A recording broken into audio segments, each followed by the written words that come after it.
If you leave him out there, he dies, and you'll know you let it happen. That thought hit Martha Cole like a slap across the face, sharp, cold, and impossible to ignore. Through the frost-cracked window, she could see him, a man, face down in the snow, bleeding and not moving. Behind her, the diner was empty. Ahead of her, sheriff lights swept the highway like searching eyes. Her hand touched the deadbolt. She knew better. She turned it anyway. If this story moves you, subscribe, drop your city in the comments, and let's see how far one open door can travel. The wind had been screaming for 3 hours before the motorcycle went down. Martha Cole heard it, not the crash, but the engine. That particular high whine of a Harley fighting a road it had no business being on in February. She'd grown up around that sound. Her father rode, her husband James rode. She knew the difference between a machine running clean and one running scared, and whatever was out on Route 9 that night was running scared. She was halfway through shutting down the coffee urns when the sound cut out. Just gone. No rev down, no idle, just silence swallowed by wind. Martha set the coffee pot down. Slowly, the way you move when some part of you already knows. She walked to the front window and looked out through the gap in the frost where she'd scraped it that morning, and she saw him maybe 30 feet from the door, face half buried in the snowbank where the parking lot met the highway shoulder. A big man, dark jacket, one arm stretched toward the diner like he'd been crawling before he stopped. His motorcycle was on its side 20 feet back, the headlights still burning, throwing a thin yellow cone into the falling snow. "Lord," she whispered. Her breath fogged the glass. Behind her, the diner was dead quiet. The last customer, Earl Pittman, who came in every Tuesday for pie and stayed till closing to avoid his empty house, had left 40 minutes ago. The cook, Danny, had clocked out at 9. The waitress, young Becca, had called in sick. It was just Martha, the hiss of the radiator, and the wind finding every crack it could in the old building's bones. She looked at the man in the snow. She looked at the highway. And that's when she saw them, the lights. Red and blue, still distant, maybe 2 miles east, sweeping slow and deliberate through the dark. Not racing, not chasing, searching. Martha's stomach dropped 3 inches. She'd lived in Harlan County her whole life, 58 years. She knew the difference between a patrol car running a call and a patrol car running a grid. What was out there on Route 9 was running a grid. They were looking for someone. And whoever they were looking for was lying face down in her parking lot. "Don't do it, Martha," she told herself out loud. Her voice sounded strange in the empty diner. Too small, too thin. "You don't know that man. You don't know what he did." She watched the lights sweep, getting closer, slow and steady. She looked back at the man in the snow. He moved. Just barely his fingers, the ones on the outstretched hand, curled against the snow. One slow, terrible attempt to grab at something that wasn't there. He was alive. He was conscious enough to try, and he wasn't going to be either of those things much longer. "Damn it," Martha said. "Damn it, damn it, damn it." She grabbed her coat off the hook, shoved her feet into the boots by the door, and went out. The cold hit her like a wall. February in rural Kentucky doesn't ask permission. It just takes. Her eyes watered immediately, her lungs seized on the first breath. She crossed the parking lot in a half run, her boots breaking through the crust of ice on every step, arms out for balance. She dropped to her knees beside him. "Hey." She put her hand on his shoulder, solid muscle under the leather jacket even now. "Hey, can you hear me?" He turned his head. Just barely. His face was a mess road rash along one cheek, a deep cut above the eyebrow, matting his blonde hair dark with blood. His eyes, when they found hers, were gray. Pale gray like winter sky before a storm. And clear. Startlingly clear for a man who'd just laid his bike down at highway speed. "Don't," he said. His voice was low controlled, like it cost him something to keep it that way. "Call anyone." "I'm not calling anyone. I'm trying to get you off the ground before you freeze to death." She got her arm under his shoulder. "Can you stand?" He looked at her for one long second, assessing her, like he was deciding something important. "Yeah," he said finally. "I can stand." He couldn't stand, not without most of her weight under him. He was easily 6'2", 220, and at least some of that 220 was blood he'd left on Route 9. He made it to his feet through pure stubbornness, jaw locked, a sound escaping him that wasn't quite a groan, something quieter, more internal, like he'd trained himself not to show it. They made it to the door in what felt like 10 years. Martha got him inside, kicked the door shut behind them, and helped him to the closest booth, the one by the window, which she immediately realized was a mistake when his eyes went straight to the highway lights. Different booth, he said. What? Move me, different booth, away from the window. She looked at him. He looked back at her, and something in those gray eyes, not panic, just a flat, absolute certainty made her nod without arguing. She got him to the booth in the back corner, though, one where the overhead light had been burned out for 6 months, and she'd kept meaning to replace the bulb. He seemed to breathe easier there in the dark edge of the room. Thank you, he said, the first softness she'd heard from him. Don't thank me yet. She was already moving, pulling the first aid kit from under the counter, the real one she kept for kitchen accidents, not the joke of a thing most diners put on the wall for show. I need to see what we're working with. It's not as bad as it looks. Sweetheart, you left half your face on the highway. She pulled a chair up, opened the kit. What's your name? A pause. Ethan. Ethan what? Longer pause. Cross. Ethan Cross. She said it the way you repeat something you want to remember. I'm Martha Cole. This is my diner. And those lights out on the highway. She tilted her head toward the window without looking at it. They looking for you? Ethan Cross said nothing. That's a yes, she said. She uncapped the antiseptic. This is going to hurt. I know. You're not going to make a lot of noise, are you? No. Good. She pressed the gauze to the cut above his eye. He made no noise. Not a flinch, not a word. His hands flat on the tabletop tightened once and then went still. He just watched her face while she worked those gray eyes steady and unreadable. How far did you ride? She asked. Keep him talking. Keep him present. From Clarksburg. That's 4 hours in this weather. 3.5. On a night like this, she shook her head. You must have had a very good reason. He didn't answer that one. She cleaned the road rash, butterflied the eyebrow cut, and when she pulled his jacket open to check his ribs, because the way he was holding himself told her something was wrong there. He caught her wrist, fast, faster than a man in his condition should have been able to move. She looked at him. He looked at her hand, then at her face. His fingers loosened. Sorry, he said quietly. Reflex. It's all right. She waited. I need to check your ribs. He let her. 2 were cracked, she was almost certain. Not her first rodeo. James had cracked ribs twice in his years of riding, and she knew what it felt like under her hands, that subtle wrongness in the architecture of a chest that's taken damage. You need a hospital, she said. No hospital. Ethan's what? No hospital. Each word separate, each word a closed door. She sat back, looked at him. What did you do?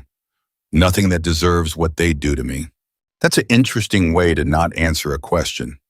The corner of his mouth moved, not quite a smile. You're sharp. I've been running a diner since I was 32. You get sharp or you get taken advantage of. She started wrapping his ribs with the tensor bandage from the kit. You said you didn't do anything that deserves what they do to you. Who's they? He watched the window. Then how long have you known Sheriff Doyle? The question hit her sideways. She kept her hands moving, kept her face neutral, but something shifted cold in her chest that had nothing to do with the February air still clinging to her clothes. My whole life, she said. His family and mine go back 40 years. Do you trust him? She didn't answer right away. That was an answer by itself. He was at my husband's funeral, she said carefully, gave a speech, cried real tears. When did your husband die? 14 months ago. She tied off the bandage. Car accident, icy road over on Miller's Creek Bridge. Ethan Cross went very still. Not the stillness of a man in pain. Something different, something deliberate. Miller's Creek, he said. You know it.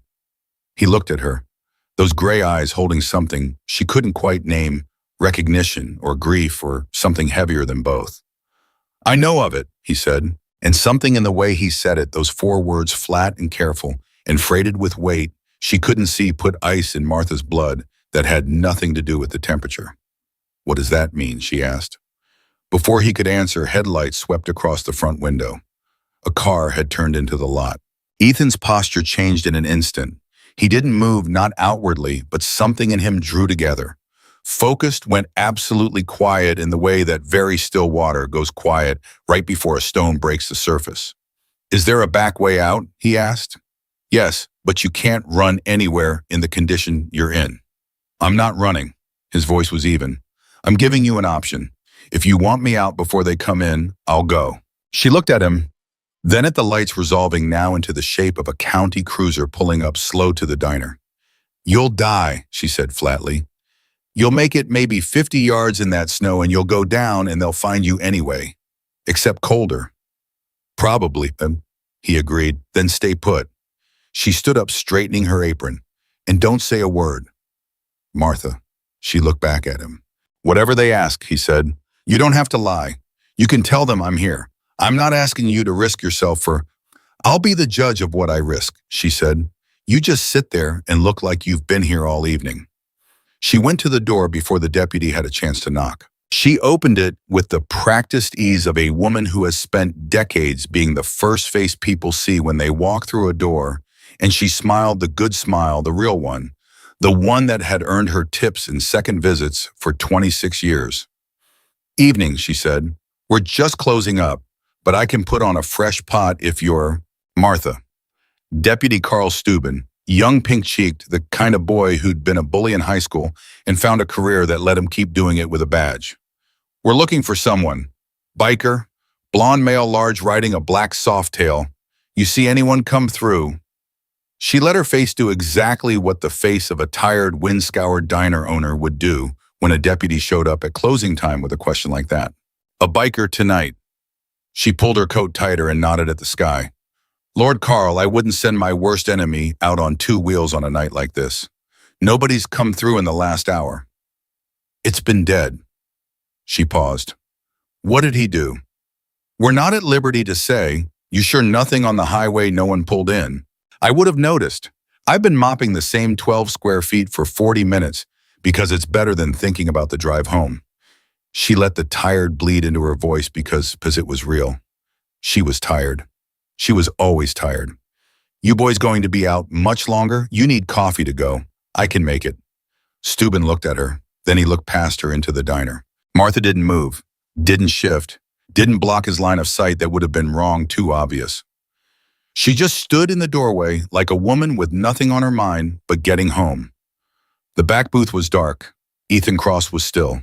There was nothing to see. We're good, Steuben said. You see anything you call. Always do, she smiled. You drive careful, Carl. She closed the door and stood with her back against it for 4 full seconds before she trusted her legs to carry her back across the room. Ethan was watching her. You're good, he said. I'm tired, she corrected. She sat down heavily in the booth across from him. And now I'm in this, whatever this is. She looked at him. So you're going to tell me. Right now, you're going to tell me what you know about Miller's Creek Bridge.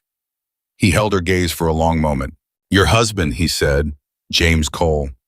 Yes. He was a careful man, wasn't he? Her throat tightened. The most careful man I ever knew. He drove that road every week for how long?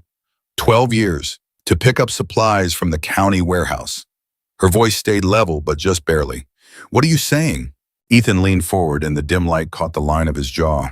The steadiness in his eyes, the thing underneath the steadiness that looked like it had been carrying something heavy for a long time. I'm saying, he said quietly, that James Cole didn't slide off that bridge because of ice. The diner was completely silent. The radiator hissed. Martha's hand on the tabletop had gone white at the knuckles. You'd better, she said, and her voice was softer than she wanted it to be, smaller. Explain that to me. I will. He didn't look away. But I need you to understand something first. The reason I rode 4 hours in a blizzard, the reason there are county cruisers running a grid on Route 9, the reason I need you to trust me even though you don't know me. He paused. My name is Ethan Cross. James Cole was the closest thing to a brother I ever had, and I have spent 14 months trying to get to this diner, to this conversation, to you. The words landed in Martha's chest like stones dropped into still water, sending ripples out in every direction. She stared at him. James never mentioned you, she said. He wouldn't have. He was protecting you. His jaw tightened. That's the thing about James. Even when he knew what was coming, He spent his energy protecting people instead of himself. He knew, woo, the word came out barely audible. He knew something was going to happen. He knew he'd found something he shouldn't have found. And he knew that in Harlan County, that was dangerous. Ethan's eyes held hers. He called me 3 days before the accident, told me if anything happened to him, I needed to get to you. He made me promise. Martha felt the world do a slow quarter turn. 14 months. She had spent 14 months believing her husband died because February roads are treacherous and sometimes good men run out of luck. She had spent 14 months sitting with a grief she thought was simple, terrible, hollow gutting, but simple. An accident. The brutal randomness of ice and a bridge railing that gave way. Not simple, not random. What did he find, she asked. Ethan opened his mouth to answer, and the front window lit up like daylight. Not one cruiser this time, 3, and in the middle a 4th vehicle, bigger, darker, moving with the particular slow confidence of someone who isn't searching anymore. Someone who has arrived. Ethan saw her face read the lights, and his own expression shifted, not fear, but something harder, colder. Is that Doyle? He asked. Martha looked at the silhouette stepping out of the center vehicle. Big man, deliberate walk, hat on even in the cold. Yes, she said. How much does he know about you? How do you two talk when it's just business? He knows me well enough to know when I'm lying. She stood up, which means I need to not lie. She looked back at Ethan. You trust me? Those gray eyes considered her for one sharp second. I trusted you when you opened the door, he said. She nodded once, and she walked to the front of the diner to face the man she was increasingly certain had killed her husband. The bell above the door rang when Roy Doyle came in, the same cheerful little sound it made when any customer walked in, and Martha hated it for that. He came in alone, left his deputies outside, which was a choice, a deliberate one, the choice of a man who wanted this conversation to feel informal. Martha. He took his hat off. 55, silver-haired, the kind of face people in small towns trust, because it's always been there. Steady eyes, good smile. At James's funeral, he had put his arm around her shoulders and said, You're not alone, Martha. This whole county has you. She'd believed him. Roy. She was already at the coffee maker. Late for you. Running a call. You hear anything strange tonight? Motorcycle maybe on the highway? Carl already stopped by. She poured a mug, old habit. A customer comes in, you pour coffee. I told him the same thing. Nobody's come through.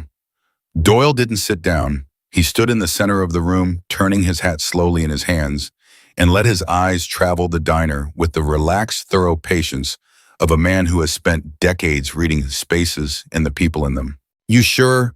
His tone stayed light. Weather like this, somebody in trouble might not make it far, might need to stop somewhere warm. If someone needed help, I'd have helped them and called you. She set the coffee on the counter. You know me, Roy. I do. He smiled, warm, practiced. That's why I stopped myself instead of sending one of the boys. He picked up the mug, wrapped both hands around it. How are you doing, sweetheart? You hanging on? I know this time of year is hard.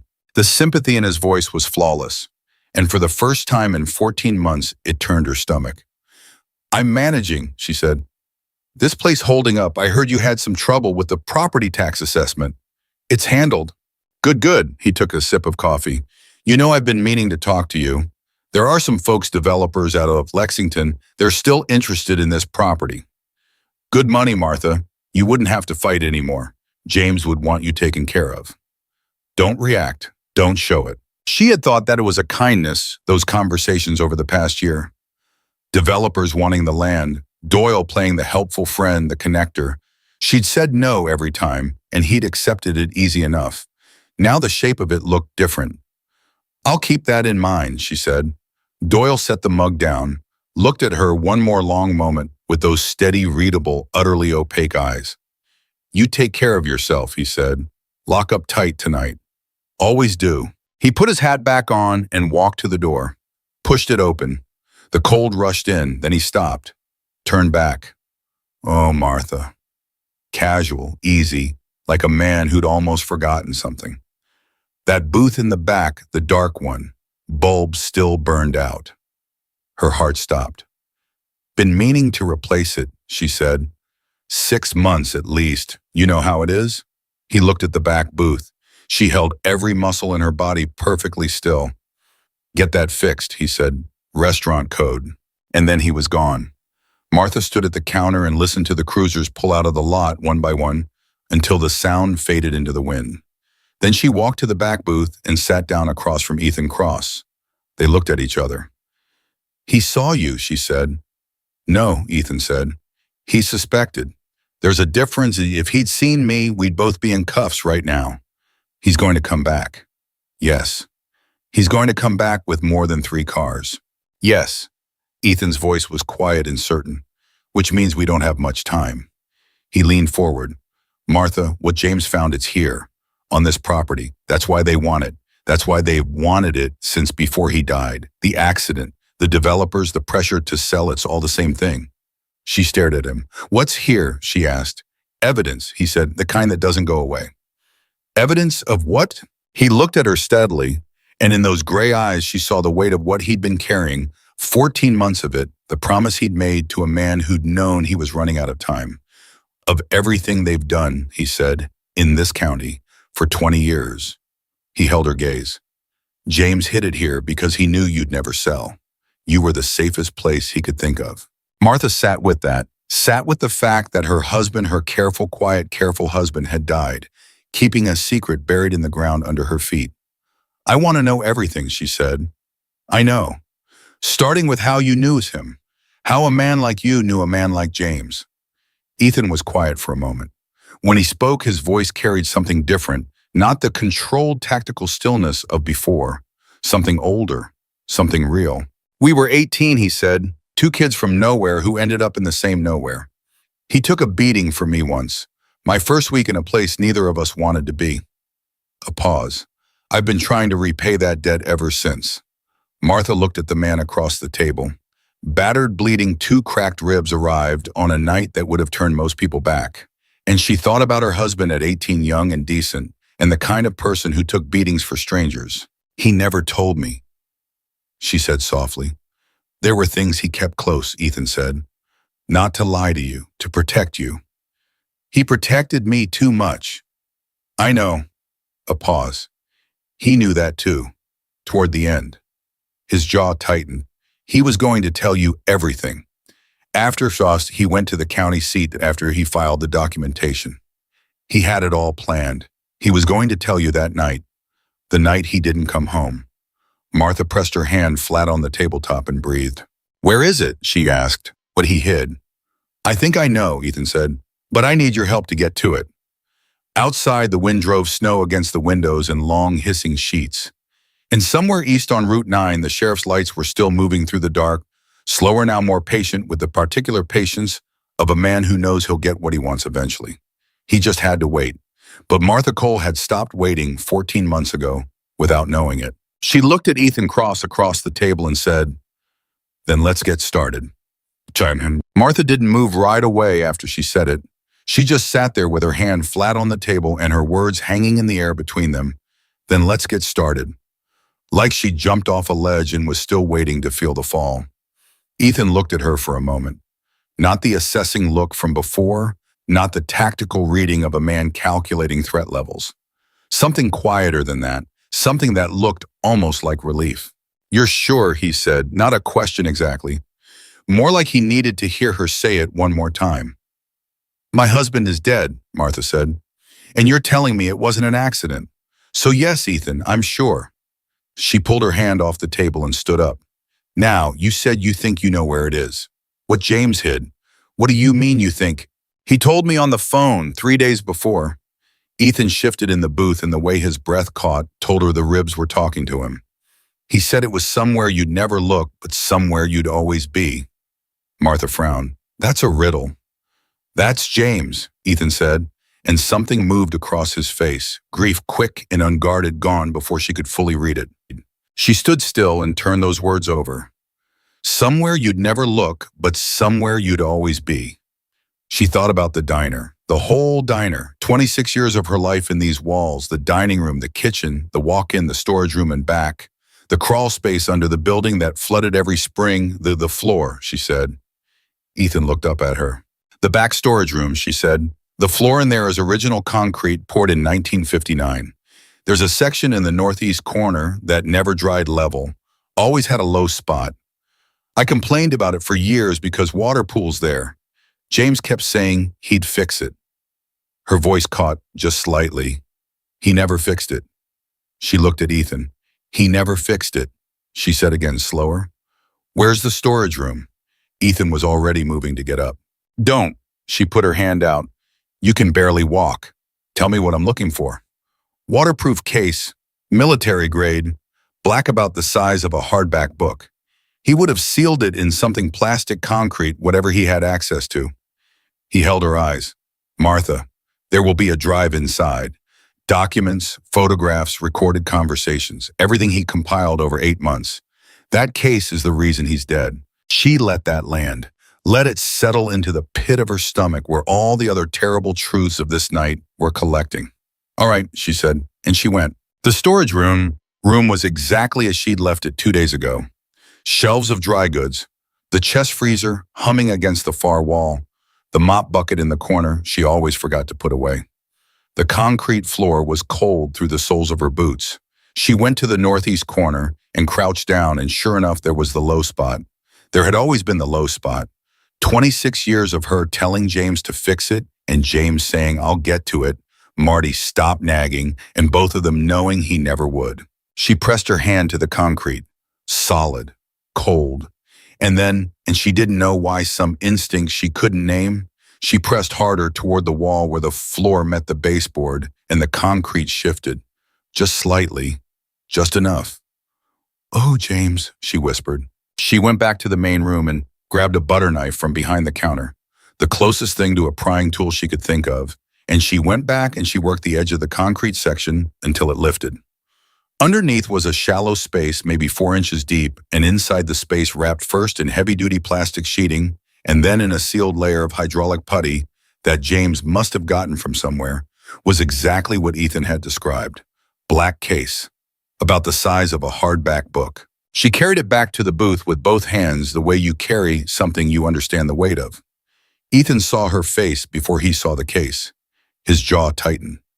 He really did it, he said quietly, like some part of him had been holding back belief until this moment. He really did. She set the case on the table between them. Ethan reached for it, then stopped, looked at her. You open it. Why? Because he left it for you, not for me. Something in her chest cracked open a little at that. She reached out and unlatched the case. Inside, sealed in a vacuum bag, were 2 things, a small black USB drive and a handwritten note on a folded piece of paper.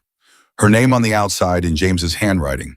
Her name the way he always wrote it, with the little upward curl on the M that she'd teased him about for years. Her hands were steady. She didn't know how. She unfolded the note. Marty, if you're reading this, I didn't make it back in time to tell you myself, and I'm sorrier for that than I can say. Don't be scared. You are the strongest person I know, and you always have been. Everything on the drive is real, documented, and true. Take it to the federal field office in Louisville. Not the county, not the state. Federal. Don't trust anyone local. I love you more than I ever said out loud. James. She read it twice. Then she folded it carefully and put it in the pocket of her apron against her chest, and she looked up at Ethan Cross. Federal field office in Louisville, she said, her voice perfectly level. He told me the same thing, Ethan said. Same instructions. How long have you known about this, about what's on the drive? 8 months. He held her gaze. I've been trying to get to you safely for 8 months. Every time I got close, Doyle's network pushed back. He has reached Martha. Beyond just the county, there are people in the state apparatus who are connected to what's on that drive. I had to be careful. His eyes were steady, but the tension in them was not. I had to be sure that when I came to you, I could actually protect you, not just show up and make it worse. And now, she said, are you sure now? A beat. I'm here, he said. That has to count for something. She almost laughed, the kind of laugh that lives right next to tears. That is the most honest non-answer I've ever heard. I'm working on it. She tucked the drive into her apron pocket alongside the note. Tell me what's on it. Tell me what James found. Ethan was quiet for 3 seconds. the particular quiet of someone choosing where to start. You know the Harlan County Development Project, he said. The one they've been talking about for 5 years. Resort complex commercial development, the whole pitch about bringing jobs to the area. Everybody knows it. The county commission voted it through 2 years ago. The vote was bought, Ethan said flatly. 3 commissioners paid off through a shell company registered in Delaware. The developer guy named Hargrove out of Lexington, he's been running money through county infrastructure contracts for 12 years. Ghost contracts. Work that was invoiced and paid for and never performed. Roads that were supposedly repaved. A drainage project on Miller Road that was never built. Hundreds of thousands of dollars, he paused. Your tax dollars, and everybody else's. Martha sat with that. Okay, she said. That's bad. That's very bad. But that's a financial crime. White collar. People do federal time for that, but it doesn't explain why they'd kill a man, Ethan finished. No, the money is just the surface, his voice dropped slightly. Underneath the money is what the development project actually is, what it's for. He looked at her directly. Martha, the land they want. Your land, this parcel and the 4 parcels connected to it on the east side. Hargrove's been trying to buy those for 3 years, because there's something under them. He held her eyes. James found the environmental survey. The real one, not the one filed with the county, the one Hargrove's team did privately before any of this started. There is a natural gas deposit under this land, Martha. A significant one. The resort development is a front, a way to acquire the land cheaply under eminent domain pressure before anyone knows what it's actually worth. He paused to let that settle.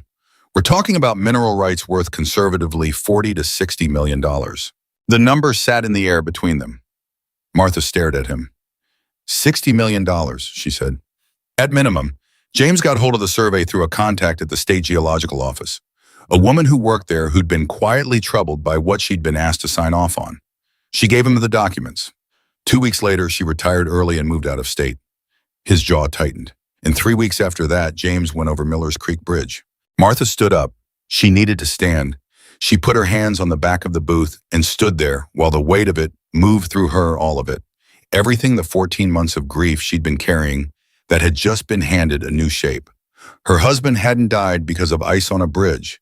He died because $60 million was buried under her diner floor, and he'd found out, and the wrong people knew he'd found out. Doyle, she said, he's not just corrupt. He's been the enforcement arm for 12 years, Ethan said. The sheriff's office is how Hargrove keeps his acquisitions clean. Problems get managed. People get discouraged. And when discouraging isn't enough, he stopped. He kills them, Martha said. James wasn't the first, Ethan said. There was a county surveyor in 2019. Ruled a suicide. There was a local journalist in 2021 car accident, similar circumstances to James. I've documented both cases. It's all on the drive. He held her eyes. Your husband found the thread, and he pulled it, and it went all the way back to 2012, and there are at least 3 deaths connected to it that were never investigated properly. The radiator hissed. The wind pressed against the building. The coffee in the pot on the warmer had gone thick and black with heat. Martha stood perfectly still for a long moment, and then she said, How do we get out of here? I need to make a call, Ethan said, but my phone is in my saddlebag. On the bike. He paused. Outside. She looked at the window. Doyle's men may be watching the parking lot. Probably. So you can't go out there? No. She reached into her apron pocket and pulled out her cell phone, handed it across the table. Ethan looked at it. If they're running surveillance on you, this line may be... It's a prepaid, she said. I switched to a prepaid about 2 months after James died. Phone company was charging me for his line, and I couldn't stand seeing it on the bill every month, so I went to the Walmart in Campbellton and bought the cheapest thing on the rack. She held it out. Roy Doyle doesn't know this number exists. Something shifted in Ethan's face. Not quite a smile, but close. You keep surprising me, he said. I keep surprising myself tonight. She pressed the phone into his hand. Make your call. He dialed from memory, held the phone to his ear. She watched his face as it rang, the controlled patience, the alertness, the tension in his jaw that only eased slightly when someone picked up on the other end. It's me, he said. Yeah, I'm at the location.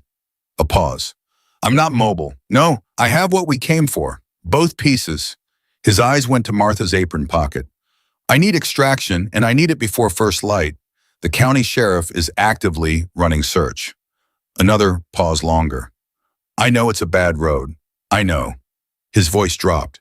Tell them what it means. Tell them whose place this is. He listened. Then how many? He went very still. His eyes changed. That many.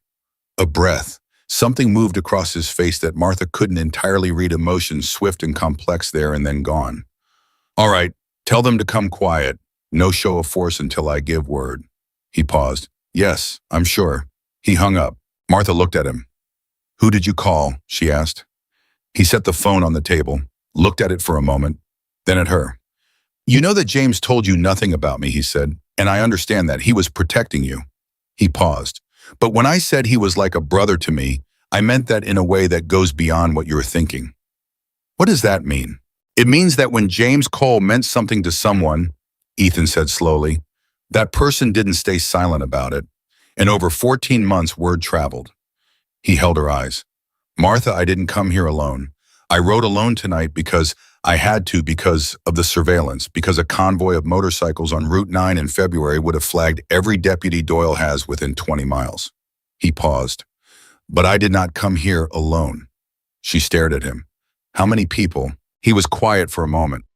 Enough, he said. The word dropped into the room like a stone into deep water. Martha sat back down. She looked at the man across from her, battered, bandaged, 2 cracked ribs, gray eyes steady, and she tried to make sense of what kind of man calls someone in the middle of the night. And the word enough means something powerful. Who are you? She asked. Quietly, directly. Not your name, not how you knew James. Who are you? Ethan was silent for a beat that stretched long enough to make the question feel larger. I'm someone, he said finally, who has spent 20 years building something, because I believe that people like James, decent people, honest people, who find themselves up against the kind of power that doesn't care about decency, I believe those people deserve backup. He paused. That's all. That's who I am. That's not a full answer. No, he agreed, but it's the true part of it. Before she could press further, her phone buzzed on the table. She looked at the screen. Unknown number. She looked at Ethan. Don't answer it, he said immediately. His voice sharpened. Don't touch it. Why who? Because that is not a coincidence. He was already looking toward the window. Unknown number at this hour on a phone Doyle supposedly doesn't know about either. There's a scanner running on local cell traffic, or someone gave him more than we think. He looked at her. Martha, how many people knew you had this number? She thought fast. Nobody. I never gave it to anyone. I use it to call the suppliers, that's it. Suppliers. The food distributor out of Campbellton, the linen service. She stopped. Her face changed. What? Ethan said. The linen service, she said, changed companies 8 months ago, switched to a new company. Roy Doyle recommended them, said they were cheaper. Her voice went flat. Roy Doyle recommended them. The phone stopped buzzing. The silence that followed was the loudest thing in the room. They know the number, Ethan said. Quiet and certain, and without any particular emotion, the way a man states a fact that changes a plan. They know the number, Martha confirmed, which means they can approximate the location. Yes, which means we have less time than I thought. He said it without drama, without fear. But his hand moved to his jacket to somewhere inside it, and Martha, who'd grown up around men who rode and men who carried and knew what that particular reaching motion meant, didn't ask. The people you called, she said. How far away are they? When I called, about an hour and a half. She looked at the clock above the counter, 3:47 in the morning. An hour and a half put them at roughly 5:15, 30 minutes before first light. Doyle will come back before then, she said. Yes. He'll come back with more than 3 cars. Yes. And we can't run. No. Ethan looked at her steadily. But we don't have to run. We just have to hold. Hold, she repeated. The 2 of us, against Roy Doyle and however many deputies he brings. Yes. With you having 2 cracked ribs and a butterfly bandage over your eye. Yes. She looked at him for a long moment. Okay, she said. Then we hold. She stood up, straightened her apron, and moved toward the kitchen. In that case, I'm making coffee, real coffee, because if this is going to be the longest night of my life, I'm going to be awake for it. She heard him behind her, the careful sound of a large man moving through pain, and then his voice. Martha. She turned. He talked about you, Ethan said. All the time. Every time I talked to him for 20 years, he talked about you the way people talk about home. Like you were the thing that made everything else make sense. His voice was even, but only barely. I need you to know that. She stood in the kitchen doorway and held those words and let herself feel the weight of them, the grief and the love, and the terrible unfairness of a man who had done everything right and still didn't make it home. I know, she said softly. I felt the same way about him. She turned back to the coffee maker, and in the dark and the wind and the empty roadside diner at 3:47 in the morning, Martha Cole made coffee and waited for Roy Doyle to come back. And somewhere out on the frozen highways of Kentucky in the dark, something was moving. Something was coming. Something that Ethan Cross had called with 7 words and a name, and whatever it was enough. The coffee was ready by 4:15, and Martha had drunk half a cup before she realized her hands had stopped shaking. She didn't know exactly when that had happened. Sometime between pouring the water into the maker and standing at the counter listening to Ethan move carefully around the storage room, checking the back door locks, doing whatever a man like him did when he was preparing for something. Her hands had just steadied, like her body had made a decision that her mind was still catching up to. She poured a second cup and carried it to the back booth. Ethan took it without a word, wrapped both hands around it the same way Doyle had earlier, and the comparison moved through her like a cold current. Same gesture, completely different men. You should eat something, she said. You've lost blood. I'm fine. You keep saying that. I keep meaning it. She sat down across from him. How long have you been doing this, whatever it is you do? He looked at her over the rim of the mug. What makes you think I do something specific? Because you called someone at 4 in the morning and used the word extraction like it was a normal word. She held his gaze. And because when I handed you that phone, you dialed from memory. No hesitation. 14 digits straight through. She paused. Most people can't even remember their own mother's number anymore. The corner of his mouth moved. Observant. Diner owner, she said simply. You watch people or you miss things. I've been watching people for 26 years. He set the mug down, looked at the table for a moment, then at her. I run an organization, he said, loosely organized, independent. We don't have a name, we don't have a charter, we don't take money from anyone who'd want something back. A pause. We're just people who ride, who believe that the kind of power that crushes ordinary people in ordinary towns deserves to meet something it didn't expect. He said it plainly without drama, like he was describing a job he'd held for years. James knew about us. He came to me 8 months before he died. He'd already been compiling the evidence for 4 months by then. He reached out because he needed to know that if something happened to him, someone would finish it.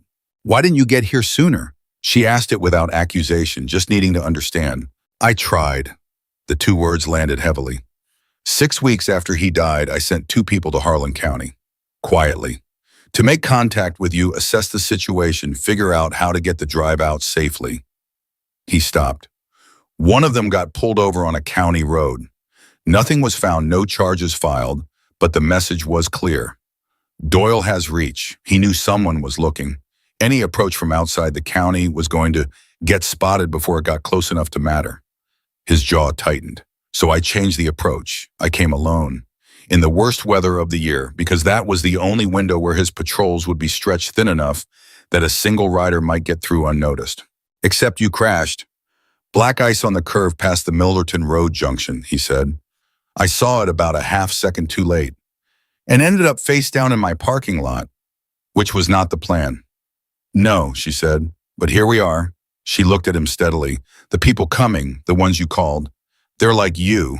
They're people who knew James Cole, Ethan said, or people who know me, or people who heard what happened and decided that was enough of a reason. He paused.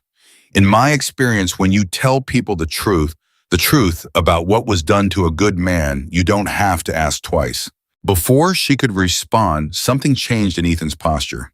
Subtle a tightening, a shift of attention toward the window, and Martha had spent enough of this night reading him to know that meant something had registered that she hadn't caught yet. Then she heard it too. An engine. slowing on the highway, pulling toward the lot, not the rumble of a cruiser. Something bigger. Truck, Ethan said quietly. Martha was already on her feet and moving toward the window before she caught herself. She stopped, stayed back from the glass the way Ethan had shown her, without ever explaining it, staying in the shadow of the room. One truck, extended cab, county plates. It rolled to a stop at the far edge of the lot, engine idling, no one getting out. "That's not Doyle," she said. "No," Ethan agreed. "That's a watcher. He's posted someone to sit on the diner while he gets organized." He moved to stand beside her, careful about the ribs, moving efficiently despite them. "They're not coming in. They're just making sure we don't leave." "So we're being watched." "We were probably being watched before that truck pulled in," he said. "Now we're just being watched by someone who wants us to know it." Martha felt the shift in the room. The air itself seemed to change the way it changes before a storm rolls in, a kind of pressure that had no meteorological explanation. They were contained. The truck at the lot's edge was a fence post, and somewhere Roy Doyle was gathering whatever he planned to bring to finish this. "How long do we have?" she asked. "Depends on how confident he's feeling." Ethan turned from the window.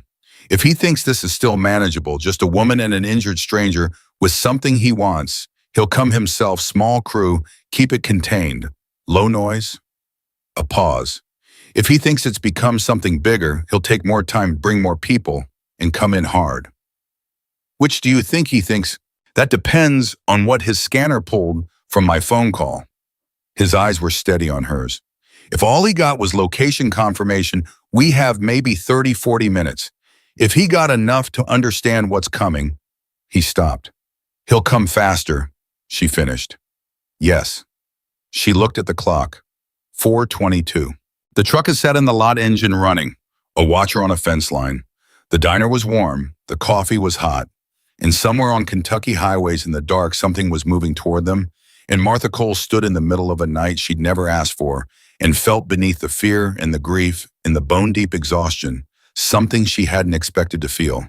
She felt awake, fully, completely awake in a way she hadn't been in 14 months, like the world had snapped back into focus. "I want to ask you something," she said. "Go ahead.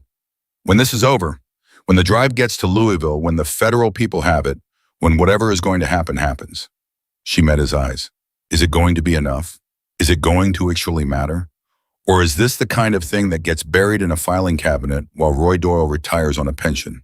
Ethan looked at her for a long moment, the kind of look that says a man is deciding whether to give you the comfortable answer or the real one. "If it were just the financial crimes," he said, "maybe those things move slow through the system and powerful people have lawyers." He held her gaze. "But 3 deaths, Martha, documented, evidence of coordination, shell companies with names and dates and wire transfers, recorded conversations James managed to get, and I don't know yet exactly what's on that drive, but I know James and I know he wasn't the kind of man who went halfway." He paused. "The federal prosecutor's office in Louisville has been building a parallel case on Hargrove for 2 years. They have pieces, but not the center. What's on that drive is the center." His voice was quiet and certain. "When that case opens, Roy Doyle doesn't have a pension to retire to. He has a cell." She held that, let herself believe it for just a moment. "James would have liked that," she said softly. "He would have been very quiet about it, and he would have liked it enormously." "I know," Ethan said, and the grief moved across his face again, swift and real. The truck's engine revved once, just once, then settled back to idle. Both of them looked toward the window. "That was a signal," Ethan said. His voice shifted sharper, faster. "Someone just told him something. Get away from the window. Now." She moved. He moved with her back toward the kitchen, and they hadn't made it 3 steps before the headlights hit the front of the diner full on. Not from the truck, at the edge of the lot, from the highway. Multiple sets pulling off Route 9 in sequence. She counted the lights without meaning to. 1, 2, 4, 6. "He's here," Ethan said. Not a question. 6 vehicles, she said. "I see them." His hand was inside his jacket. "Martha, I need you to listen to me very carefully. You go behind the counter. You stay low. Whatever is said, whatever he threatens you, do not come out from behind that counter. Do you understand me?" "I understand you," she said. "I'm not agreeing to it." He looked at her. Martha. This is my diner, she said. Her voice was perfectly level. This is my husband's evidence. And that man out there looked me in the face at James's funeral and cried real tears while he was the reason I needed to be at that funeral. She held Ethan's gaze.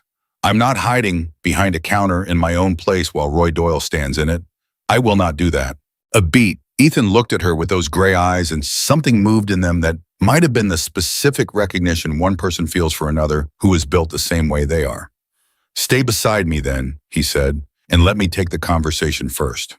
The cruisers were in the lot now, fanning out in a pattern that blocked both exits. 6 vehicles, and when the doors opened, Martha counted bodies. 7 deputies, all of them, with that careful, deliberate body language that said they'd been told this was real. And in the center vehicle, the last one to park, Roy Doyle stepped out. He didn't hurry. He never hurried. That was the thing about Doyle. He moved like a man who had never once in his adult life been in a situation he couldn't manage. He crossed the parking lot with his hands in his coat pockets, and he came through the front door of the diner like he owned it. The bell rang. That same cheerful, absurd bell. He saw Ethan immediately. His face did something complicated. Surprise, maybe? Or the managed version of surprise? The version that becomes calculation in the space of a single breath. Well, Doyle said. He looked at Martha. I thought you said no one came through.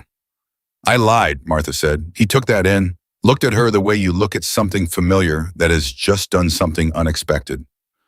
Martha. Roy. You want to tell me what's going on here? I think you know what's going on, she said. I think you've known for 14 months. I think you've known for a lot longer than that. Doyle's eyes moved to Ethan, studying him, cataloging him. Who are you? Someone who knew James Cole, Ethan said. Something in Doyle's expression shifted, microscopically, but it shifted. James Cole was a good man. Tragedy what happened to him. It was a tragedy you arranged, Ethan said. The words were flat and direct and landed in the room like a hand on a table. Miller's Creek Bridge, February 14th, 14 months ago. You want to talk about that? The deputies near the door shifted. Small movements, weight redistributed. Hands moved the bodily grammar of men told to be ready. Doyle looked at Ethan for a long moment. Then he smiled. The warm, steady, silver-haired smile that had been currency in Harlan County for 20 years. Son, he said, I don't know what she's told you or what you think you know, but you are in a bad spot tonight. You're wanted on a failure to stop possible felony evasion. You're injured. You're on private property. He spread his hand slightly, a reasonable man being reasonable. Nobody has to make this ugly. You hand over whatever it is James Cole hid in this building, and yes, I know about that, so let's not pretend otherwise, and everybody walks away healthy. Including Martha, Ethan said. Martha is a friend of this county. Doyle's voice was still warm. Nobody wants to see anything happen to Martha. That's interesting, Ethan said, because about 30 minutes ago, someone ran a cell scan on her phone. The prepaid she's had for 14 months that nobody official knows about. He tilted his head slightly. Friends don't do that, Roy. Doyle's smile didn't waver. Hand over the drive, son. Or this gets complicated. Doyle glanced at the deputies by the door. A glance, nothing more. But the meaning was loud enough to fill the room. Martha felt it, the threat of it, the weight of 7 armed men in a roadside diner, and a sheriff who had already decided once that a problem needed to disappear permanently. Her heart was hammering. She kept her face still through pure force of will. And then Ethan did something she didn't expect. He laughed. Not loud, not performative. A short, quiet, genuine sound like a man who has just seen the resolution of something he's been working on for a long time. What's funny, Doyle said, and for the first time something cracked in the warmth of his voice. Something that sounded underneath like the beginning of unease. Nothing, Ethan said. Nothing's funny. He looked at Doyle steadily. I'm going to ask you to listen for about 15 seconds. Can you do that? Doyle said nothing. His eyes were careful now. Ethan turned his head slightly toward the window. Listen. The room went quiet. The deputies exchanged glances. Doyle's jaw tightened. He was not a man who liked being told to do things, but he listened. At first, nothing. Just the wind. Just the building settling. Just the coffee maker clicking as it cooled. Then so low it was almost below, hearing more felt in the chest than heard with the ears, a vibration. A rumble. Not one engine, not 6, not a dozen. Something much larger than that.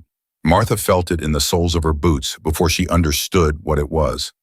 The floor was vibrating. The cups on the counter trembled slightly in their saucers. The window glass hummed. Doyle heard it. His face changed. The warmth drained out of it, and something else moved in not quite fear, but its close cousin. Uncertainty, the thing a powerful man feels when he encounters something larger than his power. "What is that?" one of the deputies said from the door. Young voice, shaky at the edges. Nobody answered him. The rumble grew. It became a roar. It became something that pressed against the walls of the diner from all sides, not direction. Just everywhere, the sound of engines without number filling the frozen February morning from horizon to horizon. Doyle moved to the window. He looked out. Martha watched his face. She would remember his face in this moment for the rest of her life. The slow, absolute comprehension of a man who has just understood that the game he thought he was winning was already over. His eyes moved across what was outside that window, counting, calculating, arriving at a number that didn't fit inside any plan he'd made.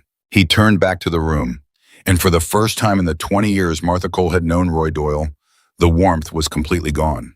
What was underneath it was much smaller and much older and much more frightened than anything the warmth had ever covered. "What did you do?" he said.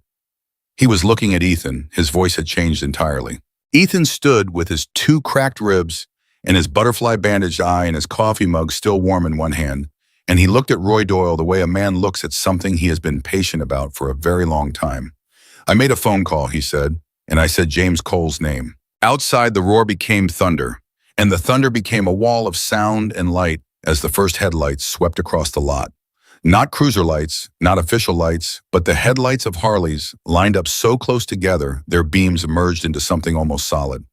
They came up Route 9 from both directions at once, filling the highway shoulder to shoulder, wave after wave, the sound of them so large and so complete that it swallowed everything else. The deputies by the door backed up, actually backed up instinctively the way humans back up when they encounter something their nervous system isn't equipped to process as manageable. Martha stood in the center of her diner, the one she'd been losing slowly for 14 months. The one that was apparently sitting on $60 million of natural gas and a dead man's evidence and the wreckage of everything Roy Doyle had built. She stood in it and listened to the thunder get louder and watched Roy Doyle's face fall apart and felt moving through her chest like something breaking loose after a very long winter. The first real breath she had taken in 14 months. Ethan looked at her, across the noise and the light and the shaking floor, and the 7 deputies who no longer looked certain about anything. "I told you," he said quietly, just to her. "Enough." The first biker through the door was a woman. Martha hadn't expected that. She didn't know why, maybe because the sound outside was so enormous, so overwhelming, that her mind had built something to match it, something large and male and intimidating. But the first person who pushed through the diner door was a woman about Martha's age, maybe 60, silver hair pulled back, road dust on her jacket eyes that had the particular steadiness of someone who has made a long drive with a clear purpose and arrived ready. She looked at Ethan first, took in the bandage, the careful way he was holding himself, and her expression moved through concern and out the other side into something resolved. Then she looked at Martha. "You're her," she said, "not a question." "I'm Martha Cole," Martha said. "This is my diner." "I know." The woman held out her hand. "Diane Reese. I rode with James twice years ago, before you two were married. He talked about you even then." She paused. "He talked about you like you were already the most important person in his life, and he'd only known you 6 months." Martha shook her hand and said nothing, because there was nothing adequate to say. Behind Diane, others were coming in, not rushing, not pushing, filing in with the quiet order of people who know how to move together. Men and women, all ages, some of them younger than Martha had expected, some of them older. Leather jackets, road gear, the particular worn-in look of people who spend serious time on serious miles. They filled the diner booth by booth, and still more were outside. She could see them through the window, ranked along the lot, along the highway, shoulder a sea of headlights and dark figures standing patient in the February cold. Deputy Carl Steuben. Pink-cheeked Carl, the bully with a badge, had backed himself against the far wall and looked like he was doing arithmetic he didn't like the answer to. Two other deputies had quietly moved toward the door, the body language of men calculating distance to their vehicles. Only three remained close to Doyle, and even they had the subtle positioning of people who were starting to wonder which side of the room they actually wanted to be on. Doyle himself hadn't moved from the window. He was still standing there, still in his coat hat in his hand. Now he'd taken it off at some point, without Martha noticing a small, unconscious gesture that said more than he probably intended. A man takes his hat off when he's stopped performing. A second man came through the door and crossed directly to Ethan. Big man, dark beard 50s, the kind of face that had seen weather in the literal and figurative sense for a long time. He gripped Ethan's hand, careful of the ribs, and looked at him with the steady intensity of someone for whom this moment had been a long time coming. "You made it," the man said. "Told you I would," Ethan said. "You also told me the road was clear and you'd be here by midnight." The man looked at the bandage over Ethan's eye. "Black ice, black ice. I told you the February on Route 9. You told me?" Ethan agreed. "You were right. Write it down." The man whose name Martha would learn was Cal, short for Calvin, who had ridden with Ethan for 19 years, turned to Martha with an expression that shifted from the easy back and forth of long familiarity into something much more deliberate. "Mrs. Cole," he said, "we came as fast as we could. I'm sorry it took this long." "You're here now," Martha said, "because it was true and because it was what mattered." From across the room, Doyle's voice came, quieter than before, stripped of the warmth. What was left had an edge to it that Martha recognized, the edge of a man who has run out of room and knows it and is deciding whether to accept that or go down making noise. "This is a legal assembly," Doyle said. "Every one of you is on private property without—" "This is my property," Martha said, turning to face him. Her voice came out stronger than she expected. "I invited them. Every single one." Doyle looked at her. The man who had stood at her husband's grave and wept. The man who had called her sweetheart and talked about James like a loss he personally felt. Looking at her now with eyes that had finally completely dropped the performance. "Martha." His voice dropped, deliberate, trying to find an angle that still worked. "You don't understand what you're involved in. These people, whoever this man is, you don't know what they are, what they've done. You're a diner owner in Harlan County, and you're about to let them use you, Roy." She said his name the way you say something final. "I found the case under my floor. I read my husband's note. I know what's on the drive." She held his gaze. "I know what you did to James." The room went very quiet. Not the natural quiet of a room between moments. The absolute hell-breath quiet of 30 people deciding not to make a sound because what is happening at the center of the room is something they understand the weight of. Doyle stared at her, and Martha stared back. And 14 months of grief and confusion and the terrible loneliness of believing her husband died because of random ice on a winter road. All of it was in her eyes, and she let him see it. She let him see exactly what he had cost her. Not as an accusation, as a fact. Because Roy Doyle, whatever else he was, had the intelligence to understand the difference. Something in him broke. Not dramatically. No collapse, no outburst. Just a small internal subsidence. Like a wall that has been under pressure for a very long time, finally giving way at one small point. His shoulders changed. His chin came down. One of the deputies beside him, older, 30 years on the run, a man named Briggs, who had served under 2 sheriffs before Doyle, took a single step to the side. Away from Doyle. Just one step. But everyone in the room saw it. Then Steuben took 2 steps. To the door. "Carl!" Doyle's voice came out sharp, automatic. The voice of a man who has spent 20 years having people comply. Steuben stopped, looked at Doyle, then looked at the room, at the 30 people filling it, at the hundreds outside, at Martha Cole, standing in the center of her own diner, with her husband's evidence in her apron pocket. "I'm sorry, Roy," Steuben said, and his voice, stripped of its usual swagger, sounded very young. I can't do this." He went to the door. Doyle didn't stop him again. Ethan had been watching this with the quiet attention he brought to everything, and now he spoke. "There are federal agents," he said, "who will be at this location in approximately 40 minutes. Everything in this room, every conversation that has taken place tonight, has been recorded." He let that land. "Before they arrive, anyone who wants to make a different choice than the one they've been making has 40 minutes to do that." 2 more deputies moved toward the door. Doyle turned to look at Ethan, And whatever the last of his calculations sounded like inside his own head, what came out of his mouth was, "You're bluffing." "Roy," Cal said from across the room, his voice easy and unhurried. "In 19 years, I have never once seen that man bluff."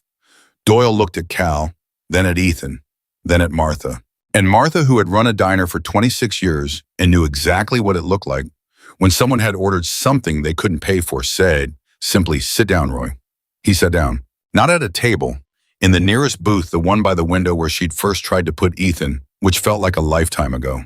He sat down and he put his hat on the table, and he looked at his hands, and something about the sight of that Roy Doyle, 20 years of power, sitting in a diner booth, looking at his hands, made Martha feel not triumph, but something older and sadder.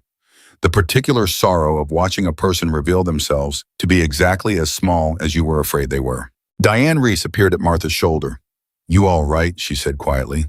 "I don't know yet," Martha said honestly. "Ask me in an hour." Diane nodded. "Fair answer." Ethan moved to Martha's side, the careful movement of a man negotiating pain without showing it.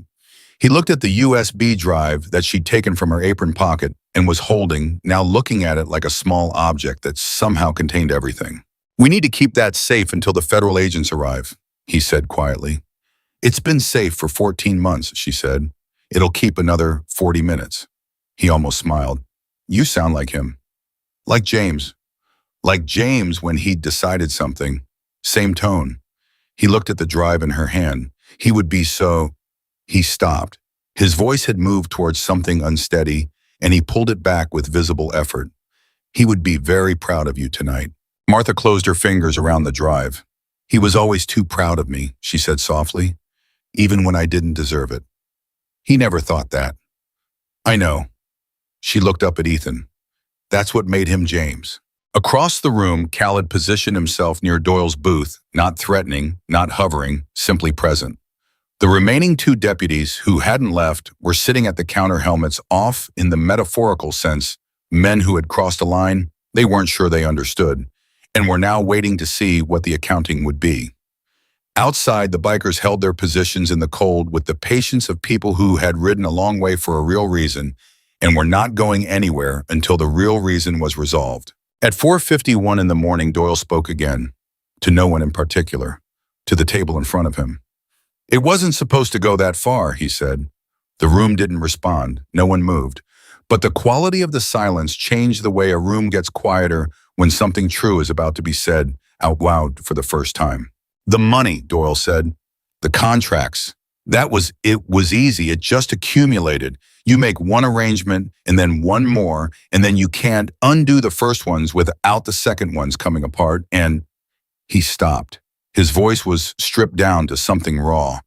"But James, I want you to understand I didn't want—" "Roy."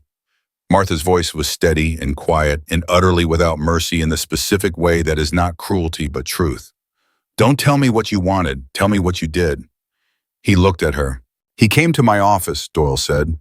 3 days before. He laid it out for me, everything he had, gave me a chance to come clean on my own. He said he didn't want trouble, he just wanted it to stop." A pause. "James Cole sat in my office and gave me a chance to make it right because that is who James Cole was." His voice cracked on the last words. "And I called Hargrove's man that same night." The room absorbed that. Martha absorbed it. It was not new information. She had known since Ethan said Miller's Creek, the way he said it. She had known since she read the note in James's handwriting. She had known in the way you know things, you spend a long time not letting yourself fully know. But hearing it said aloud in Doyle's own voice in her own diner was different from knowing it. It was heavier, and it was real in a way that nothing before this moment had been entirely real. She didn't cry. She had expected to, but the tears didn't come. Not now, not in this moment. What came instead was a clarity so complete it was almost physical. Like a frequency she'd been struggling to tune to for 14 months had suddenly locked in, clean and sharp and undeniable. "Who was Hargrove's man?" Ethan said. His voice was controlled, professional, the voice of someone gathering information. Doyle said a name. Ethan looked at Cal. Cal nodded once recognition confirmation and pulled out his phone. "That name is on the drive," Ethan said to Martha quietly. "James documented him too. 3 levels of the operation." "How deep does it go?" Martha asked. Deep enough that the federal case that's been open for 2 years is about to break wide open. His eyes were steady on hers. Hargrove, his man. 2 state officials who processed the falsified environmental filings. 3 county commissioners. And Doyle. He paused. 6 people who built 20 years of corruption on the assumption that no one who found it would survive finding it. They were almost right, Martha said. Osong. Almost, Ethan agreed.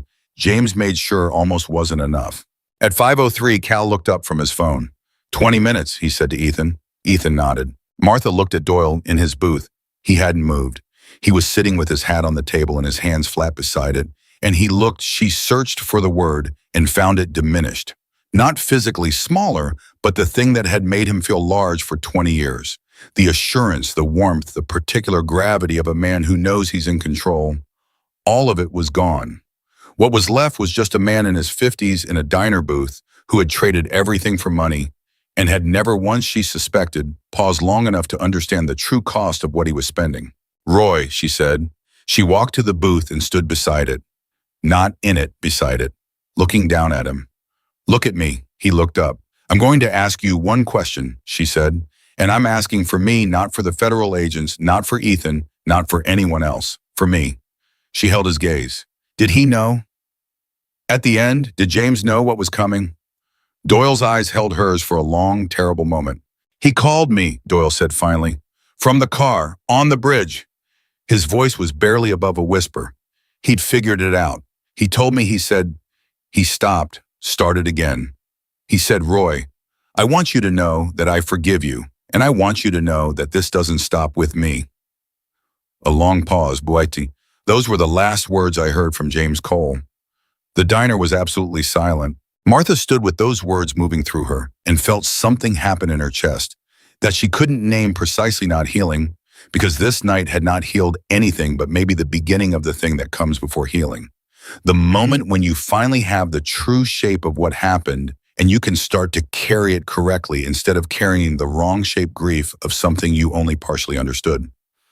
I forgive you, and this doesn't stop with me. James Cole on a bridge in February in the last minutes of his life, calm enough to mean both of those things. She pressed her hand against the apron pocket where his note was folded, against the drive that was his 8 months of careful, patient mortal work. This doesn't stop with me. No, she said quietly, to James, to the room, to whatever February morning was beginning to happen outside. It doesn't. Ethan touched her arm gently. Martha. She looked at him.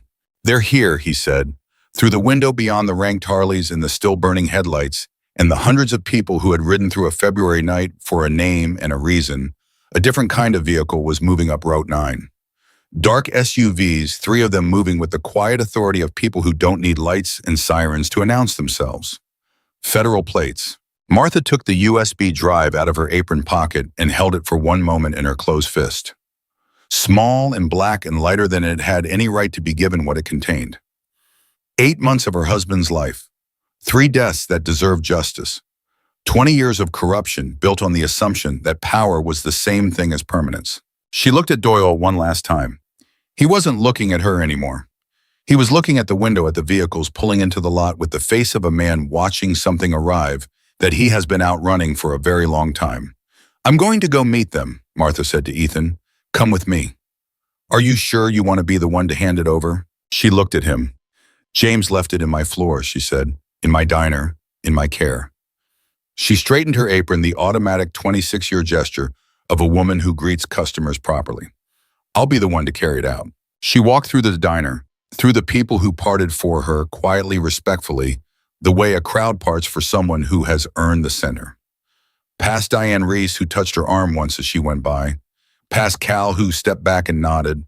Past the counter where she'd poured 10,000 cups of coffee for 10,000 ordinary mornings that had all been building without her knowing it toward this one extraordinary night. She pushed through the front door. The cold hit her the same way it always did, immediate, complete, without apology. But this time she walked into it without flinching. The parking lot was extraordinary. She would think about it for years, the image of it, in the pre-dawn dark, hundreds of Harleys ranked in every direction, their riders standing beside them, still and quiet, all of them facing the diner. Watching her come out. No one spoke. No engine ran. Just the wind and the dark and the particular stillness of a large group of people who understand that a moment is important. The lead federal SUV stopped. The door opened. A woman in a dark coat stepped out, 40-something, sharp eyes that contained energy of someone who has been building toward this specific moment for 2 years. She looked at Martha, at the drive in Martha's hand. "Mrs. Cole," she said. "Agent," Martha said. "Farrell, Sarah Farrell, Louisville Field Office." "Agent Farrell," Martha held out the drive. "My husband's name was James Cole. He died on Miller's Creek Bridge 14 months ago. This is what he found, and what he hid, and what he died protecting." Her voice was steady. "He told me to bring it to the federal office in Louisville. I couldn't get to Louisville, but I think the federal office came to me." Farrell looked at the drive, then at Martha's face. She had the expression of someone in a demanding profession who has learned to keep most of what she feels off her face, but something came through anyway. Something that looked like recognition, like the end of a very long road. She took the drive with both hands. "Mrs. Cole," she said, "your husband's worked the parallel documentation he compiled. We've been waiting for the center of this case for 2 years. What you're handing me right now," she paused, "this is going to matter. I want you to know that. This is genuinely going to matter." Martha nodded. Her throat was tight, but her eyes were dry. "It already mattered," she said. "It cost him his life." "I know," Farrell said. "I'm sorry." "Don't be sorry," Martha said. "Just use it." Behind her, she heard the diner door open and knew without looking that it was Ethan. She heard him come to stand beside her in the cold, careful, and steady, despite the ribs, despite the long night, despite everything. "Ethan Cross," Farrell said, looking past Martha. "I've been told to tell you that the Bureau considers your assistance in this matter." A pause. "Significant." "I just made a phone call," Ethan said, "and said a name." "You said James Cole's name," Farrell said. "Yes." "To 800 people, give or take." Farrell looked at him for a moment, then at the ranks of Harleys filling the lot and the highway in the dark beyond. "How many of them knew James Cole personally?" "About 30, Rainesh," Ethan said. "What the rest came because of what was done to him." He paused. "Turns out that's enough of a reason." Farrell nodded slowly, looked at the drive in her hands, then at the diner, at the lit windows, the old sign, the building that had been sitting on $60 million and a dead man's truth, without knowing either thing. "We're going to need statements," she said. "From you, from Mrs. Cole, tonight if possible." "Tonight is fine," Martha said. "I was already awake." Behind them inside the diner, she heard Doyle's voice, one sharp protest, then silence. And she knew without turning around that Agent Farrell had not come alone, and that the other vehicles in the lot contained people whose specific job it was to make sure Roy Doyle's particular brand of management was permanently retired. She should have felt something larger, she thought. Standing in the cold at 5:15 in the morning, with her husband's evidence finally in the right hands, with the man responsible for his death sitting in a booth in her diner, waiting for what was coming, she thought she should feel larger, triumphant, vindicated, something with size to it. What she felt was quiet, a deep, aching, genuine quiet. The kind that comes not from resolution, but from the moment before it, the moment when a thing that has been wrong for a very long time has finally been named correctly and handed to people with the power to address it. The thing wasn't fixed yet. It would take months, probably longer. Courts and testimony, and the slow machinery of justice that James had believed in enough to die for. But the beginning had been made. In her diner, in the middle of the night, because she had unlocked a door. Ethan stood beside her, and they looked out at the lot together, at the hundreds of people who had come because of one name, at the federal agents moving with quiet purpose, at the February dawn, beginning at the very edge of the eastern sky, the first gray light of it tentative and unreal. "You should get your ribs looked at," she said. "Probably," he agreed. "There's a good doctor in Campbellton. Doesn't ask too many questions." "Those are the best kind." She looked at him. "What happens now for you? Where do you go from here?" He thought about it for a moment. "Back on the road," he said. "There's always another road." "Is there always another diner with a stubborn woman and a dead man's secret in the floor?" "No," he said. "This was a first." He paused. "Probably a last."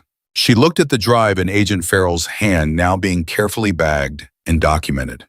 The thing James had died for. The thing that was finally, after 14 months, going where it was supposed to go. "Ethan," she said. "Yeah." When this is done, when the case is made and the trial is over and everything James built toward actually happens. She paused. Come back. He looked at her. Come back for coffee, she said. Real coffee, not emergency 4 in the morning coffee.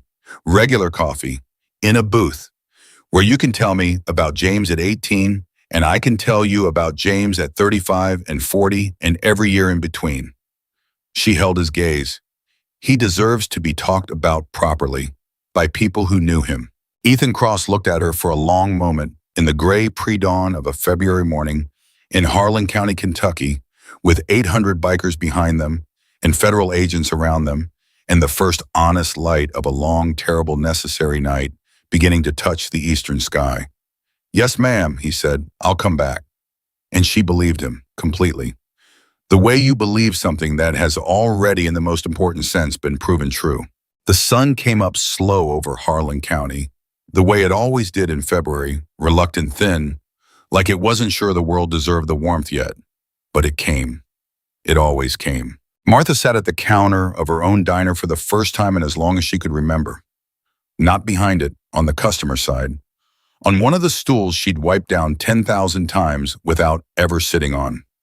Agent Farrell was across from her with a recorder on the counter in a legal pad, in the particular focused patience of a woman who understood that what she was about to hear needed to be gotten exactly right. Take your time, Farrell said. I've been taking my time for 14 months, Martha said. I think I'm done with that. She put both hands flat on the counter. Let's start from the beginning. She talked for an hour and 20 minutes. She told it straight, the crash, the door, Ethan, the case under the floor, the note in James's handwriting, Doyle, in the booth with his coffee and his practiced warmth, and then Doyle in the booth with the warmth gone, and nothing underneath it but a man who had made 20 years of choices and was finally at the end of them. She told it without embellishment and without omission, and Farrell listened with the kind of attention that is a form of respect. When Martha finished, Farrell clicked off the recorder. She looked at it for a moment, then at Martha.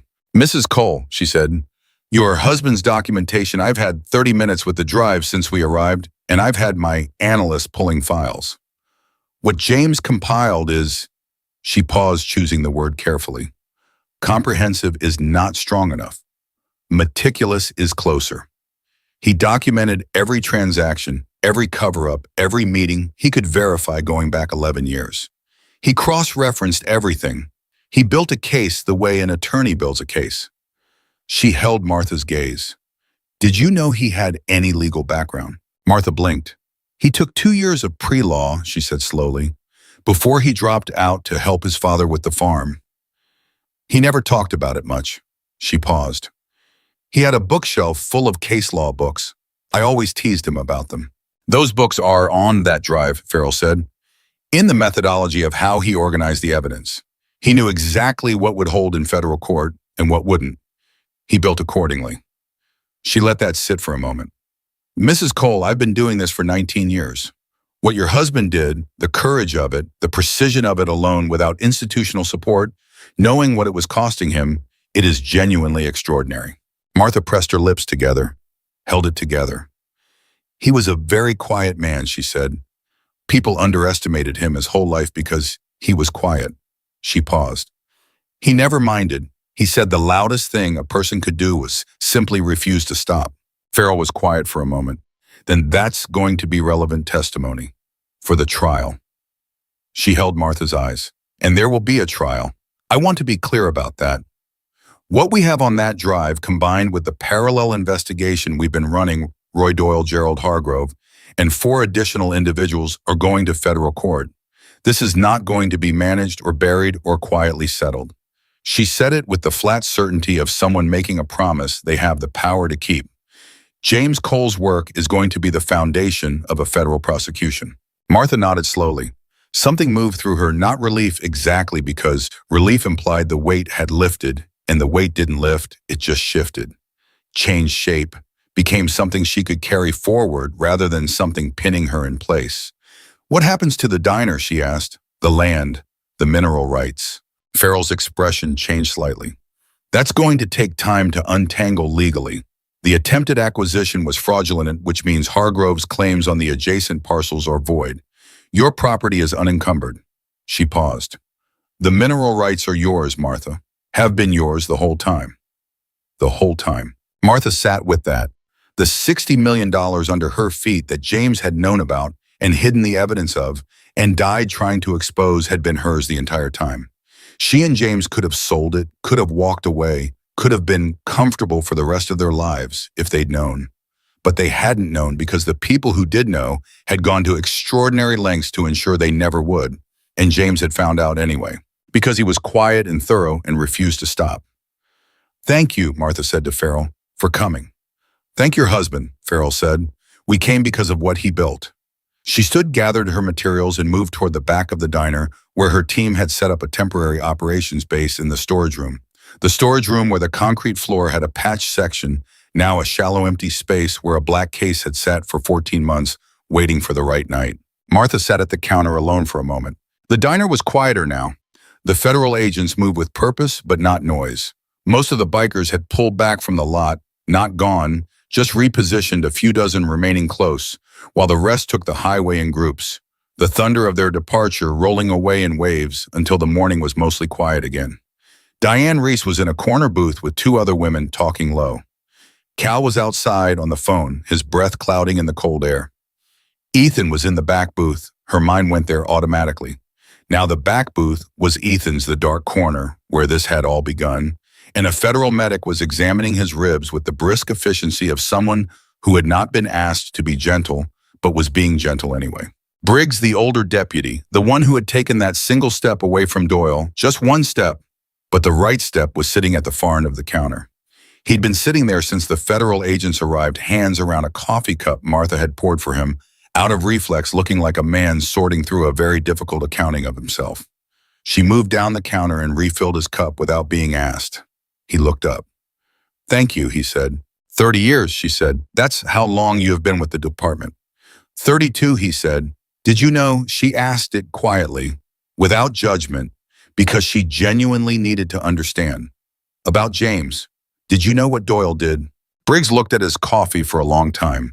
Not specifically, he said. Not about James, not about Miller's Creek. He paused. But I knew I knew things weren't right. You work alongside someone long enough, you see the edges of things. The calls that don't get logged, the cases that close too fast, the names you're told not to run. He wrapped both hands tighter around the cup. I told myself it was politics, small county stuff. I told myself it wasn't my business as long as nobody was getting hurt. His voice dropped. I bothered myself that for about 15 years. And then it was somebody getting hurt, Martha said. And then it was James Cole, he said. And I still told myself it was an accident because that was easier. He looked at her. His eyes were red at the edges. Not crying, just the look of a man who has been awake through something hard. I'm sorry, Martha. That is not enough of a thing to say, but I am genuinely sorry. She looked at him for a moment. This man who had chosen the easier thing for 32 years until the easier thing ran out. She thought about James, who had looked at the same situation and chosen the harder thing every single time until the last time. You stepped away from him tonight, she said. When it counted, you did that. One step, Briggs said, dismissing it. Sometimes one step is the whole thing, she said. She moved back down the counter. She had coffee to make. She always had coffee to make. At 7:12 in the morning, Roy Doyle was walked out of her diner in handcuffs. She watched it through the window, not because she wanted to witness his humiliation, but because she felt she owed it to James to see it, to be present for the moment that James had set in motion and paid everything to make possible. Doyle didn't look at her as they walked him past the window. He looked at the ground. At the last second, just before they reached the vehicle, he looked up, not at her, not at anyone, just at the sky. The February morning sky, pale and cold and beginning to lighten. She wondered what he saw in it. She wondered if he was thinking about James on the bridge looking at the same sky. She hoped he was. She thought he probably was. Then the door closed and he was gone. She turned from the window. Ethan was standing behind her. The medic had taped his ribs properly, given him something for the pain, and the difference it made was visible. He stood straighter, breathed more easily, though the road rash and the butterfly bandage were going to be with him for a while. It's done, she said. The beginning of it, he said. The beginning of it. She agreed.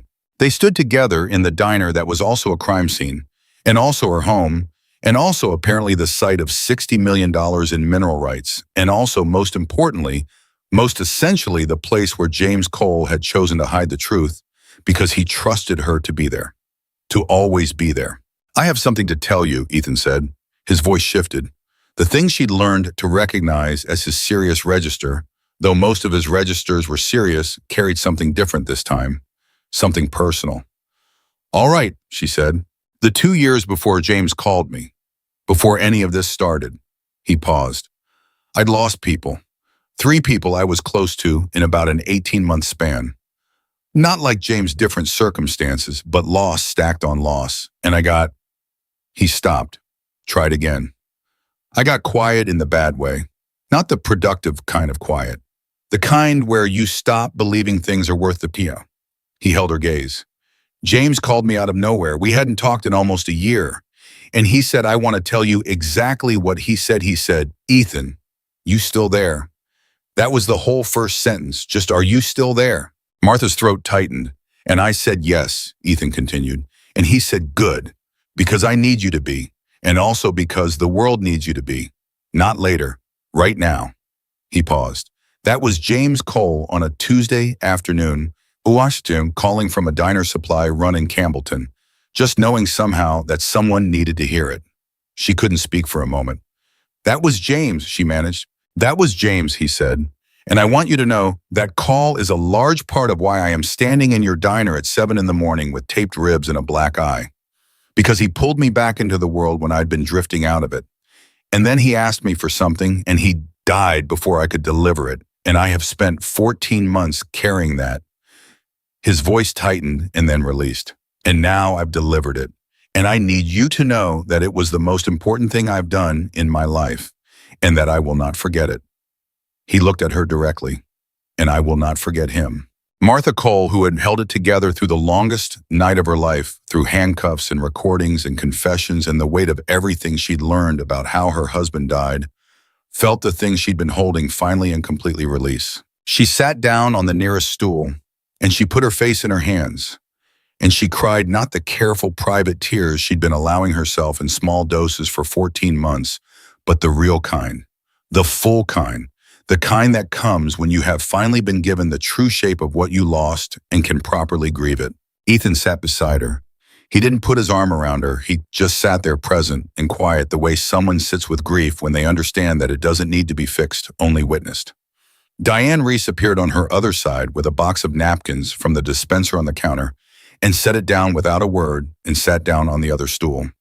Martha cried for about 4 minutes. Then she pulled a napkin from the box, pressed it to her eyes, and took 3 long breaths. "All right," she said. "All right," Diane confirmed. "I'm going to make breakfast," Martha said, "for everyone who's still here, because this is a diner and it's 7:30 in the morning and people need to eat." Ethan looked at her. "You don't have to." "I know I don't have to," she said. She stood up and straightened her apron. "I want to. This is what I do. This is my place." She looked around the diner at the federal agents and the remaining bikers and Briggs at the counter, and Diane in the storage room where the floor was patched, and the counter where 10,000 cups of coffee had been poured, and the front door with the cheerful bell, and the frost-cracked window, and every single inch of it that was hers, that had always been hers, that James had trusted to always be hers. "I'm going to cook breakfast in my diner and feed the people who came when it mattered.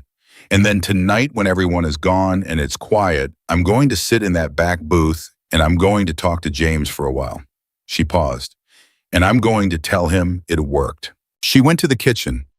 She heard behind her Diane say quietly to Ethan, "I see why he loved her." And Ethan say equally quiet, "You'd have to be blind not to." She turned the flat top on.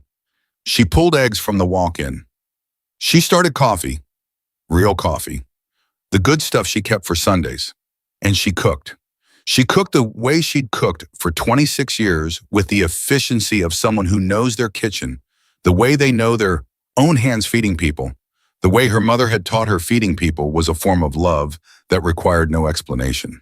Plates went out. The diner filled with the sounds of a morning silverware conversation, the particular comfortable noise of people eating together after something hard. Farrell ate at the counter and said the eggs were perfect. Cal ate 2 helpings and said he'd been riding since midnight and had been living on gas station coffee.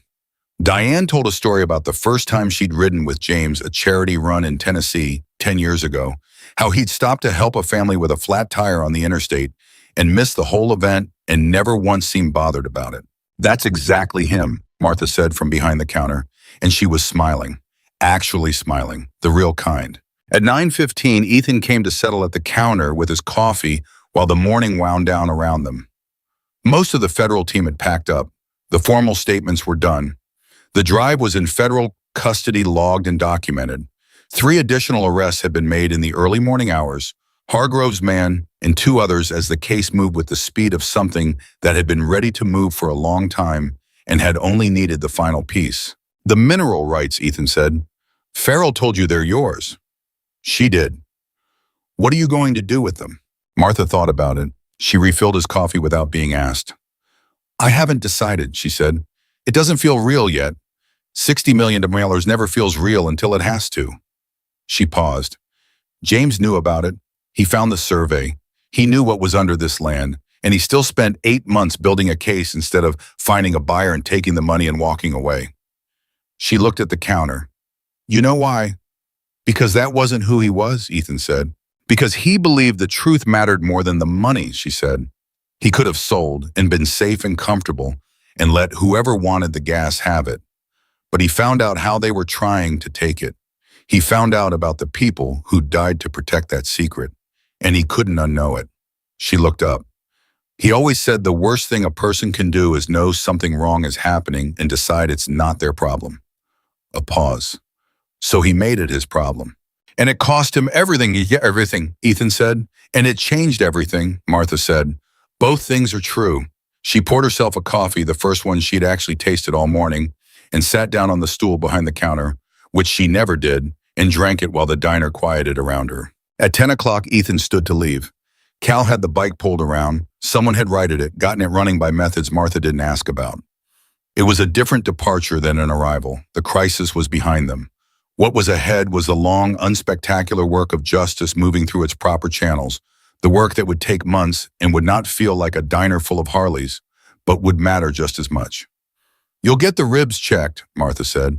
Not a question. First thing, he said, and you'll call when the trial date is set. You'll be the 3rd call I make. Who are the first 2, Cal and Diane, Susem, he said, to make sure they actually go home instead of finding another cause to ride toward. Good. She held out her hand. He looked at it for a moment, then took it. His grip was firm and warm and careful all at once. Martha, he said, James Cole was right about you. Every single thing he ever said. She held his hand for one moment. Tell me one of them, she said. Something specific. Something I haven't heard yet. He thought about it, genuinely thought about it, the way you search for the right thing when all the things are true and you need the truest one. He said, Ethan said that watching you run that diner was like watching someone do exactly what they were made for. He said most people spend their whole lives looking for the thing that fits them that perfectly, and that you'd had it since you were 32 and you didn't even know how rare that was. He paused. He said it was his favorite thing in his life, watching you in your element. He said it made everything else make sense. Martha Cole stood behind the counter of her diner on a February morning with her husband's voice in someone else's words and felt the grief and the love and the loss and the continuity of it all moving through her in a single wave that was too large and too real and too permanent to be anything but the truth. Go heal your ribs, she said. Her voice was rough at the edges, and she didn't apologize for it. Yes, ma'am, he said, and he went.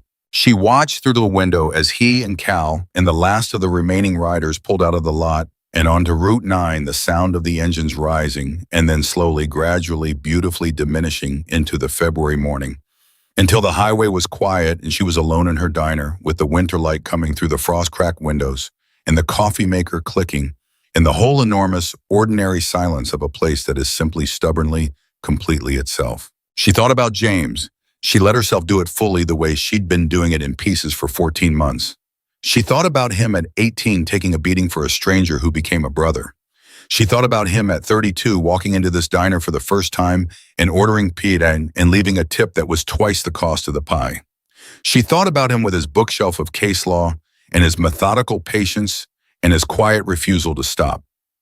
She thought about him on the bridge in February, calling Roy Doyle, forgiving him, and saying, "This doesn't stop with me," calm and certain and completely heartbreakingly himself. She picked up the coffee pot. She wiped down the counter.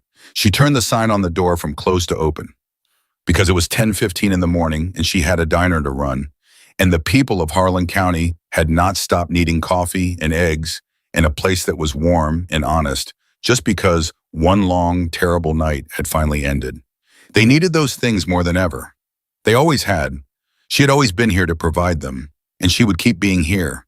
That was the thing Roy Doyle had never understood.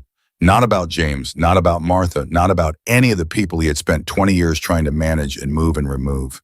He had looked at a roadside diner and seen an obstacle. He had looked at a quiet man with a bookshelf of law books and seen a nuisance. He had looked at a tired widow on the edge of losing everything and seen someone who could be waited out. He had never understood that people like James Cole and Martha Cole do not get waited out. That the thing he mistook for vulnerability, the quietness, the staying, the simple daily refusal to be anywhere other than exactly where they were supposed to be, was not weakness. It was the most enduring form of strength there is. The bell above the door rang. Martha looked up. Earl Pittman came in. Earl, who came every Tuesday for pie, who stayed till closing to avoid his empty house, who had been here 2 nights ago and gone home 40 minutes before everything changed. He sat down at the counter, looked at her face with the attention of a man who has known someone long enough to read them accurately. "You all right?" he said. "I'm all right, Earl," she said. "Heard there was some kind of commotion last night. State police, federal cars, 500,000 motorcycles on Route 9. "Something like that," she said. "Anybody hurt? Not the people who shouldn't be." He nodded slowly, taking that in the way Earl Pittman took everything in without pushback, without drama, with the uncomplicated acceptance of a man who trusts that Martha Cole has things handled. "Coffee," she said. "Please," he said. She poured it. The diner was open. The morning was clear. The truth was in federal custody and moving finally in the direction of justice. And Martha Cole stood behind her counter in her diner on her land and poured coffee and was exactly where she was supposed to be. Just like James always knew she would be. Just like she had always been. Just like she would always be.